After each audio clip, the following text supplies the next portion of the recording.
تو فرمائے یہب لمن یشاء اناث. اب آپ دیکھ لیں اللہ تعالیٰ کا فرمان ہو بہو کہ اللہ پاک فرما رہے ہیں کسی کو بیٹیاں عطا کرتے ہیں. اب آپ دیکھ لیں مجمع میں بھی مجھے امید ہے وہ ایک بھائی کھڑے ہو جائیں, ایک دو بھائی جن کی صرف بیٹیاں ہوں, صرف بیٹی ہوں. جزاک دیکھیں کتنے بھائی کھڑے ہو گئے. اللہ آپ کو بیٹا عطا فرمائے, اللہ آپ کو بیٹا عطا فرمائے, اللہ تعالیٰ.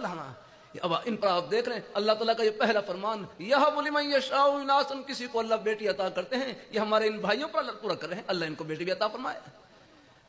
وَيَهَبُ لِمَن يَشَاءُ الذُّكُورَ, کسی کو اللہ تعالیٰ صرف بیٹے عطا کرتے ہیں. اب ایک دو بھائی کھڑے ہو جائیں جن کے صرف بیٹے ہی بیٹے ہو, ایک دو بھائی کھڑے ہو جائیں جن کے ماشاءاللہ کھڑے ہو گئے الحمدللہ. اللہ اپنی جزاک اللہ, اللہ تعالیٰ خوش رکھیے کتنے ہمارے بھائی کھڑے ہو گئے. اللہ آپ کو بیٹی عطا فرمائے, اللہ آپ کو بیٹی عطا فرمائے, اللہ تعالیٰ الحمدللہ. اللہ اپنی میں جو نعمت نہ ہو. میرے پاس وہ رمضان میں بھائی کہتے میری 4 بیٹی ہیں, دعا کریں اللہ مجھے بیٹی عطا کر دے. بیٹی کی طرح سے رہتا ہے. اللہ اپنی مہربانی فرمائے. اللہ تیسری صورت او یزوجہم ذکرانا و اناثا, کسی کو اللہ بیٹے اور بیٹیاں دونوں عطا کرتے ہیں. بھائی علی بچے ہوں گے الحمدللہ, 2 بیٹے ہیں, اللہ آپ کو بیٹی عطا کرے الحمدللہ. اللہ کا شکر ہے. اگر میں یہ پوچھوں بیٹے بیٹیاں, یہ تیسری صورت, مجھے امید ہے تو پورا مجمع ہی ہاتھ کھڑا کر دے گا سب کے. اللہ نے بیٹے بیٹی الحمدللہ.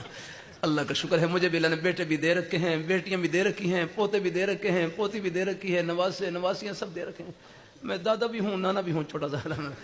اللہ اپنی مہربانی فرمائے, اللہ اپنی بارگاہ میں قبول فرمائے اللہ. اور چوتھی صورت ہے دیکھو قرآن پاک, خدا وہ ہے جو کہے وہ کر کے دکھلائے. اب آپ دیکھ رہے ہیں قرآن پاک اب اللہ تعالیٰ کے وہ اللہ تعالیٰ کی وہ نعمتیں جو دنیا کے متعلق تھی وہ ہو پوری ہو رہی ہیں. اور چوتھی صورت یہ ہے وَيَجْعَلُ مَن يَشَاءُ عَقِيمًا. تھوڑی سی توجہ میں ادھر. وَيَجْعَلُ مَن يَشَاءُ عَقِيمًا وَيَجْعَلُ مَن يَشَاءُ عَقِيمًا. انشاءاللہ مہمان آئیں گے اللہ اپنے موقع پر. اللہ تعالیٰ اپنی مہربانی فرمائے. او بھائی میری طرف دے, او بھائی بچے میری طرف دیکھنا. وَيَجْعَلُ مَن يَشَاءُ عَقِيمًا, کسی کو اللہ. اور چوتھی صورت یہ ہے وَيَجْعَلُ مَن يَشَاءُ عَقِيمًا, کسی کو اللہ تعالیٰ بان بغیر اولاد کے بھی رکھتے ہیں. چوتھی صورت یہ ہے کسی کو اللہ تعالیٰ بان بغیر اولاد کے بھی رکھتے ہیں. تو ایک بھائی جن کی اولاد نہیں تھی وہ اپنی گھر والی کو بڑے اچھے انداز سے تسلی دینے لگے, کہنے لگے آخر اللہ تعالیٰ کا یہ چوتھا حکم بھی تو کس پر پورا ہونا تھا کہ نہیں, یہ چوتھی صورت بھی تو کس پر پوری ہونی تھی کہ نہیں. اللہ تعالیٰ نے اس صورت کو پورا کرنے کے لیے ہمارے گھر کو چن لیا.